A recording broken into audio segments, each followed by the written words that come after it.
Hello, my name is Archie Smith. I'm about to try to help you understand two things. One, how to develop a claim for benefits that you intend to file with the Department of Veterans Affairs. And two, why it is so important to become a life member of veteran service organizations. I believe that these two subjects are the most important but least understood when it comes to seeking proper recognition for what has happened to us due to our service. I'm a member of the VFW Post 10789. We've teamed up with La Clinica. Together we have formed a Veterans Health Navigation Partnership. What we do is help veterans in Contra Costa County. One of the ways is through seminars such as this. I'm very excited and I hope that this information helps someone. So let's begin. Welcome to this Veterans Claim Target Seminar, brought to you by a Veterans Health Navigation Partnership between La Clinica of East Contra Costa County and VFW Post 10789 of Brentwood, California. My name is Archie Smith. I am a volunteer veteran service officer and the training coordinator within our partnership. I use my 12 years of experience as a Veterans Claims Service Officer and Supervisor and 9 years as a volunteer service officer to help you understand more about your Department of Veterans Affairs benefits and the claims process. It has always been my dream to be able to help as many veterans as possible to understand how to develop their own VA claims. While it is great to have representation when filing for benefits, knowing as much as possible about what you're claiming and the process you're about to go through is even more important. I also want to encourage as many veterans as possible to become a voice when our veteran service organizations lobby Congress every February to advocate for laws that affect all veterans. We will be briefly going over the following topics, which will hopefully give you a better understanding of how to develop a claim for benefits and why it's important to become a life member of as many service organizations as possible. Developing a claim, when to file a claim, personal statements, evidence to support your claim, service connection claims, compensation and pension examinations, membership within veteran organizations. While it is fairly simple to file a claim for VA benefits, we need to know how to develop and submit a more complete claim. These three are the most commonly filed claims. Service connection is a claim where you are saying that your condition was caused as a direct result of your military service and is usually part of your original claim. Secondary service connection is when a new disability has been caused by your service-connected disability, and an increase is when you believe your service-connected disability has become worse. There are different times when you can file a claim for service connection. Filing a claim within 180 days before discharge, filing a claim 90 days before discharge, filing a claim within 1 year of discharge, and filing a claim after 1 year. Filing a claim before you get out of the military can possibly save time in the processing of your claim to where you could get a decision upon your discharge or within a year of your discharge from active military duty. While this sounds great, I feel it only benefits a very small portion of veterans and could hurt many of us more than it can help. I recommend filing a claim within 1 year of your discharge. By doing this, you will be recognized as disabled from the date of your discharge, regardless of how long it takes the VA to process your claim. Most of us file claims after a year of our discharge, which means that the effective date for benefits of that claim will start the date the claim was received. Whenever you are looking to file a claim, one of the first things I tell veterans to do is write a personal statement. Personal statements are one of the most important parts of your claim. They are also the least submitted by veterans to support their claim. Your words and the words of your family matter. The VA is legally required to read all evidence submitted, which includes personal statements. A personal statement gives personality to your claim, which can help the VA rating specialist and examiner understand more about your individual issue without relating it to other similar claims they have processed before yours. More importantly, taking the time to write about your issues really helps when you have to talk later to a VA examiner about your disabilities. Let's face it, in the military, we were trained to show how much we can do, not what we can't do. But when we get out of the military, we have to express what we can't do, which sounds more to us like complaining than anything. That's why I came up with an outline to help us write about our claim conditions. When writing a personal statement, answer the following questions fully and provide at least 3 examples each of how your conditions affect your life. By doing so, you will have not only provided a complete statement, but more importantly, you have created an outline and talking points for when you have to answer questions from an examiner. When and how did your condition start? How severe is the condition? What medications have been prescribed before and are prescribed currently? What have you been using as self-medication, like over-the-counter drugs or illegal substances, actually? When and where have you been treated for this condition? How does this condition affect your life? Your work? Give me 3 examples. Your family? Your hobbies? Your ability to educate and retrain yourself. Supporting evidence. Service medical records showing care or treatment for the condition. Did your condition get chronically treated during service? A chronically treated condition for VA rating purposes is something that lasts at least 6 months or longer, has the word chronic written by it in the service medical records, or is a diagnosed disability in the service medical records. So a lot of times in service, we're only treated once or twice for a condition, and then because of our job duties, we end up not going as much or not getting treated anymore. And then we get out and try to file a claim. And if we don't have that chronically treated evidence or proof of the condition in our service records, then the VA doesn't have total grounds to actually grant direct service connection. Evidence any time after service that shows treatment for the condition. This is what's called continuity of treatment. When you get out of service and years pass, the VA would like to know what type of treatment you've been having since your discharge from service for the condition that you're claiming. Medical opinion based on reviews of the service medical records. Medical opinion based on the review of service records, additional evidence, your last VA decision, if you already have one. Medical opinions are very important and they are beneficial. They do not have to go with an original claim or with any claim. Medical opinions support you with filing your claim because it's a doctor looking at your evidence and saying that they believe in what you're trying to support. Importance of supporting evidence. You want to show proof that the condition is severe enough to warrant recognition by the VA.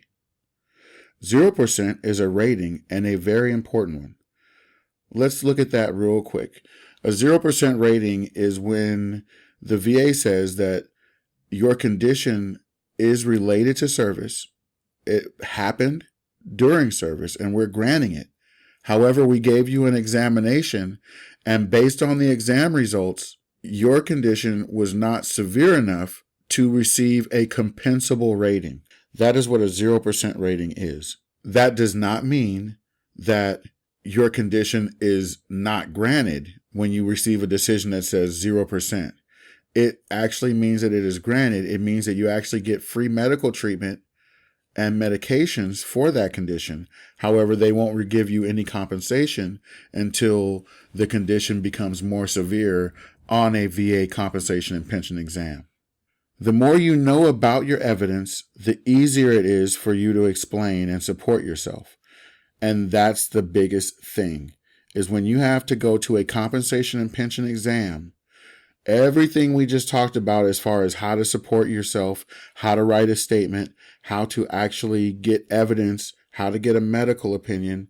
All of those things are what you're going to want to really understand and be well versed at when you go to a VA examination. The compensation and pension examiner is going to give you an examination over each of the disabilities that you claim. Service connection. Service connection means that the veteran is disabled due to an injury or illness that was incurred in or aggravated by military service. Non-service connected means that the veteran is disabled due to an injury or illness not related to military service. Original service connection is considered your first claim for VA benefits, whether it be before you get out of the service, within 1 year of discharge from service, or any time after discharge from service. Secondary service connection. When a service-connected disability causes another separate disability, needs a medical link between the two conditions no matter how obvious it looks, one of the least filed claims. Secondary service connection and the VA. You can file a secondary claim to get more disability benefits for a new disability that's linked to a service-connected disability you already have. For example, you might file a secondary claim if you're diagnosed with a back disability that your doctor says was likely caused by your service-connected knee disability, or you develop numbness and tingling in your hands and feet and are medically diagnosed with neuropathy of the extremities while being service-connected for diabetes. Example of secondary service connection. Mr. Smith is currently service-connected for a back condition which he feels has become more severe. He wants to file a claim for an increase in his back due to maintaining employment problems, communicating with his family, and he can no longer participate in his hobbies. If he files a claim for an increase in his back, this claim is likely going to be denied based on the criteria for rating the spine. How does Mr. Smith get recognized properly for his increasing back condition? Well, first we want to look at the fact that his back condition might not be what's increasing. A lot of times, when we have a disability, and let's step away from the back and look at all of our conditions and how they affect our life. So this is the general rating formula for mental disorders. And what it says in those bullets is work, school, family relations, judgment, thinking, or mood. What it says under the 70% criteria is occupational and social impairment with deficiencies in work, school, family relationships, judgment, thinking, or mood. And then those other bullets are different symptoms or different issues that you might have, but all of these actually come from the service-connected disability. They're a residual of what you can't do anymore because of your service-connected disability. So instead of filing for an increase in your back, Mr. Smith should have actually went to a psychiatrist and talked about his back and about how his chronic pain is affecting his ability to work and maintain his job, how it's affecting his family life, and how he deals with his wife and his kids, how if he needs to retrain himself to go to a different job because he can't work anymore at the physical job he's doing. How does he go to school if he has chronic back pain? How does he focus? That's going to affect his judgment, his thinking, and his mood, and it's going to cause all those other bullets to start happening based on the severity of the condition. So secondary service connection is very important, and it's something that we don't really look at, but it really is what grants proper recognition for your claim, because the VA is only looking at how the disability affects the part or the actual part of your body that's affected. So your back is rated based on range of motion. Diabetes is rated based on if you're on insulin or if you're on oral medication. But both of those conditions totally affect all parts of your life. And if a doctor says you have depression, or a pain disorder or anxiety secondary or due to your diabetes or your back or any of your other service-connected conditions, now you should be looking at a claim for secondary service connection for a mental disorder due to your service-connected disability.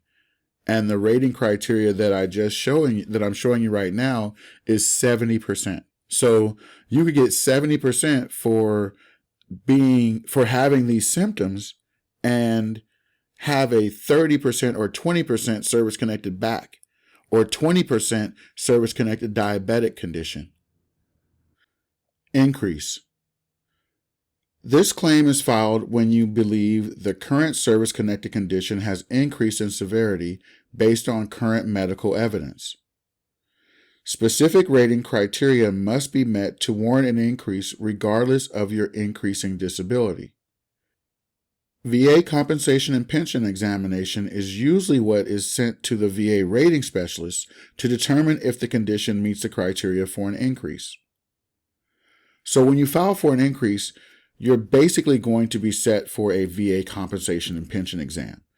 This is where the development of your claim comes in handy, because hopefully you've submitted evidence and hopefully you have really studied and understand what you're trying to claim, so that when you go to that exam, you're ready to support yourself and to show that you have a condition and that is severe as possible the date of that exam.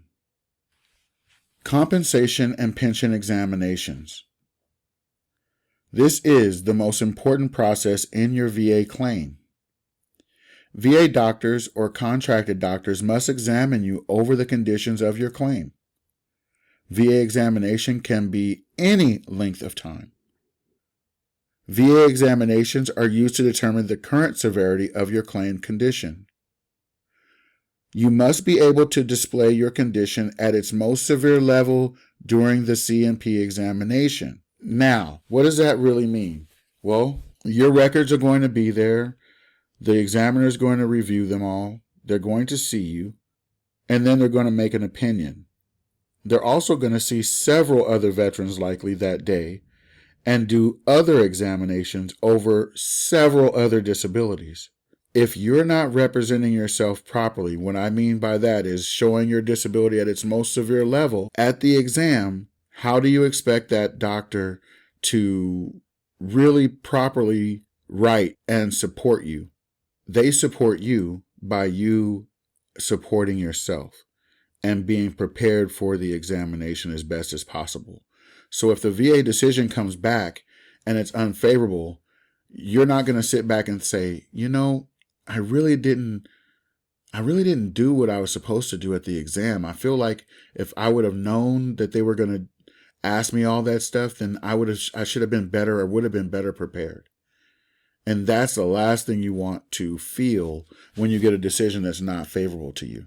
Now, let's talk about one of the most important things that is near and dear to my heart as a veteran, as a disabled veteran, and as a past service officer who was employed to represent veterans like yourselves and your families before the Board of Veterans Appeals. Membership with veteran service organizations, VSOs. VSOs like the VFW, Veterans of Foreign Wars, the American Legion, the Marine Corps League, the DAV, Disabled American Veterans, the AMVETS, American Veterans, and other organizations, there are actually about 35, lobby Congress every year to help protect the laws we have in place. They also help fight against laws that are trying to be established that could negatively impact veterans. Congress listens to service orgs that have high membership numbers. Laws change when membership numbers drop too low to show opposition. Join as many veteran orgs as possible. You can also gain positions of voluntary leadership and employment within a service organization to help push policies through Congress. Becoming a life member in as many service organizations as you can is very important, and doing it as soon as possible is even more important. When we sit before Congress every year, all service organizations, we actually are there together. However, our voice has been separated and our membership strength has been separated. You can also gain positions of voluntary leadership and employment within a service organization to help push policies through Congress. The reason why it's so important is because every year we go and sit before Congress together. However, our voice is actually separate. What that means is each service organization actually has to lobby Congress for the same law separately. And Congress looks at the amount of membership they have in that organization as to whether or not they're actually going to listen. So you think about our veterans as a whole and how many there are and how many we have lost since World War II, since Vietnam, and now just due to, I hate to say it, but just due to suicide. All of the veterans that we're losing and the fact that we don't even know to become a life member of an organization anymore. The VA has gone online with most of everything. So you don't go to a service representative like a DAV or a VFW representative at a federal building and sit down and talk about your claim as much as you used to do just 10 years ago.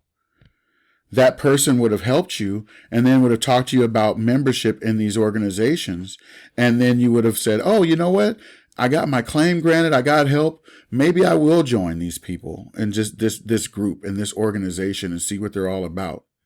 It's very, very important that as a veteran, you represent yourself and that you represent every other veteran by becoming a life member of as many service organizations as you qualify for. It's very important that you become a life member as soon as possible, because the time that goes by that you're not a life member, you're not a voice with all the other veterans. So if a law changes, it's because we haven't supported these service organizations that are going and lobbying Congress for us.